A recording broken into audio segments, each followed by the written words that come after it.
The story begins with the strongest adventurers party called the Silver Wing Battalion trying to take down a massive ice dragon. The battle begins as the dragon swings its tail across the field, but the adventurers dodge it and fight back by using their strongest attack spells. But they do no damage to the massive beast.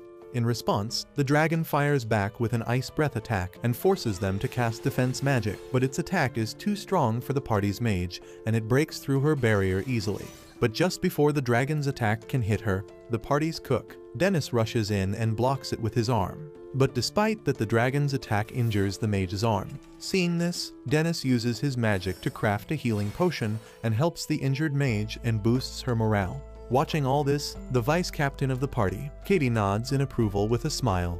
But the party's captain Vigo seems to be jealous of their cook for some reason. In frustration, Vigo summons a magical dagger and slashes through the dragon's eye, which makes the dragon go berserk, and it releases a bunch of dark lightning bolts to attack the adventurers. Katie and the captain try one more time to attack the monster together, but their efforts fail miserably, and the whole party is forced to retreat. Later, the captain calls for an urgent meeting to go over some important matters. Though the vice captain's seat seems to be empty, Dennis breaks the silence by asking why they were called in. And that's when the captain speaks up, blaming him for their recent failure. He says they could have won if Dennis hadn't stepped in and scared the dragon off with his dread voice skill. Dennis protests against him, making it clear that Vigo was the one who ordered him to do it. But Vigo outright refuses it and claims that he would never make a rookie decision like that. Dennis recalls that their goal was to collect the rare drops from the dragon. But once it went into rage mode, that was no longer possible, with the team stuck in a dangerous spot. It was Vigo who told him to use the intimidation skill called the Dread Voice. They might have failed the quest, but thanks to that move, everyone made it out alive. At the time, Dennis respected Vigo for making such a bold call, but now it feels like the captain is just using that moment to put all the blame on him. Vigo even goes as far as accusing Dennis of being a spy from a rival party and finally kicks the poor cook out of the group. Dennis looks around, hoping someone will speak up for him, but the entire squad stays quiet, too afraid to say anything in front of the big boss. Being left with no choice, Dennis also quietly goes along with it. Vigo then calls the big guy a lowly chef, which pushes him over the edge. Dennis finally decides to stand up for himself, powering up his butcher knives with magic to get ready for a fight. The captain keeps throwing insults at him and says that even though both of them are level 99, Dennis is still just a cook who has no place in their party. As the tension rises, both of them unleash a dominating aura, and just when it looks like a battle is about to break out inside the Silver Dragon HQ, Dennis calls it quits. He slams the table and says that this party is no longer his headache, then walks out to begin a dream journey as a chef. As he walks through the busy streets, Dennis looks back, knowing it's time to say goodbye to the royal capital. Just then, a little girl bumps into him and accidentally lets go of her balloon. Dennis quickly drops his bag and jumps up to catch it, hands it back to her, and advises her that she shouldn't let go of things that are important to her. Meanwhile, Vigo watches everything from a distance and flashes an evil smile as he quietly decides to put his real plan into motion. Just as Dennis steps out of the city, Katie comes running after him. While Dennis keeps walking, she tries to stop him and asks who will take care of alchemy and make the medicine and food for them now that he's leaving. Dennis tells her that someone else with the same skills will take his place soon, so she should find her meals somewhere else. Katie follows after him and tries to convince him, saying that their party became the strongest in the world because of him, and most members still do not even know he has been supporting from the rear this whole time. She makes one last desperate attempt to stop him, and when that does not work, she asks him to cook at least one final dinner, and maybe a few more meals. Dennis looks at her and asks if that is really all she can think about. Katie realizes that nothing she says will change his mind, so she asks him what he plans to do now, and Dennis shares his dream to open a restaurant and thanks her for letting him join Silver Wing. He remembers how Vigo was jealous of how close Dennis was with Katie, and it always seemed like he was interested in her. Dennis says sorry for not being able to stay and tells her goodbye as he leaves his adventuring life behind. As the story continues, Dennis finally arrives in a small town where he plans to open his restaurant. He begins looking for supplies and walks into a shop, where the owner Polvo tries to trick him into buying an overpriced fridge called an icebox. Just before Dennis makes the purchase, he remembers something from his favorite book, How to Open a Restaurant for Retired Adventurers. He quickly opens it to confirm that it is better to keep the starting costs low.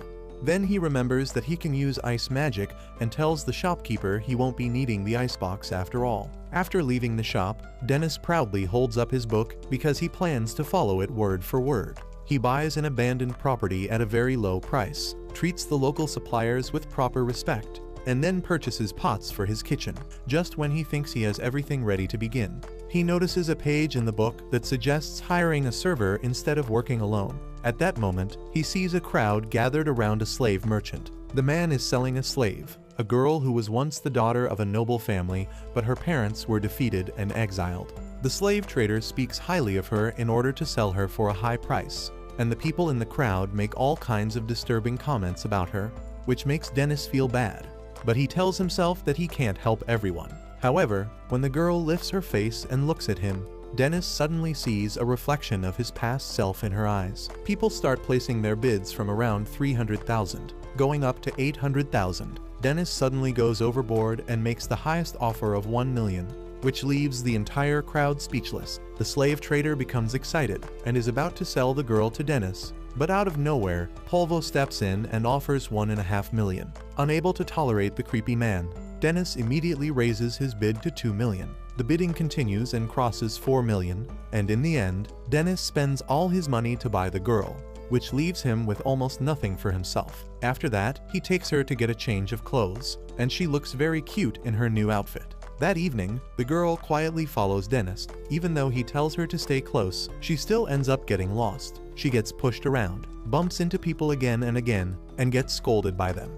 No matter where she looks, all she sees are monsters standing in a cold and unfamiliar world. She stands still, clenching tightly onto her dress, and just then Dennis finds her and tells her she made him worry by getting lost, bringing her back to his place. He even apologizes for walking too fast for her. The girl finally says a few words and asks him why he bought her.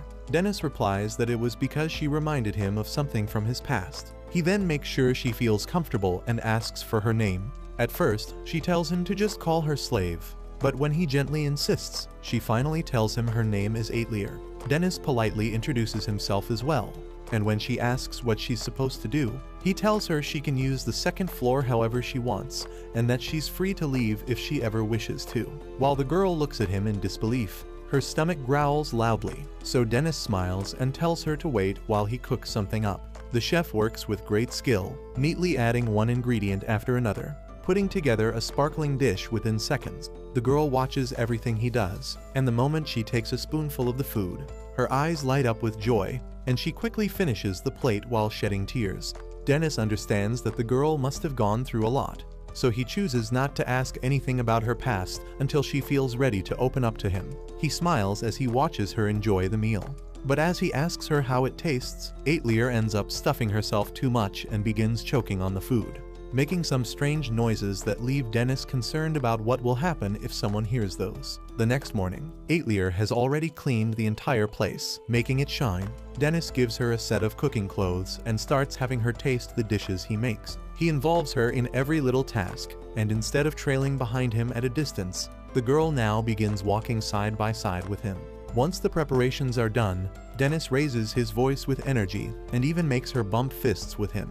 He decides to name the place Adventurers Restaurant and begins explaining Aetlier's new duties. He tells her that she is now their poster girl, and Aetlier even starts pretending that she would act like a waitress. Watching her get so motivated makes Dennis feel proud and genuinely happy, and he takes one last look around to check that everything is in order. After confirming that they are finally ready to open, he shouts loudly, asking for his first customer to show up soon. He hopes to get them hooked on his food so they keep coming back to eat 3 times a day. And most importantly, he hopes they actually pay him since he is now completely broke. Just then, the restaurant door slides open and an adventurer walks in, dressed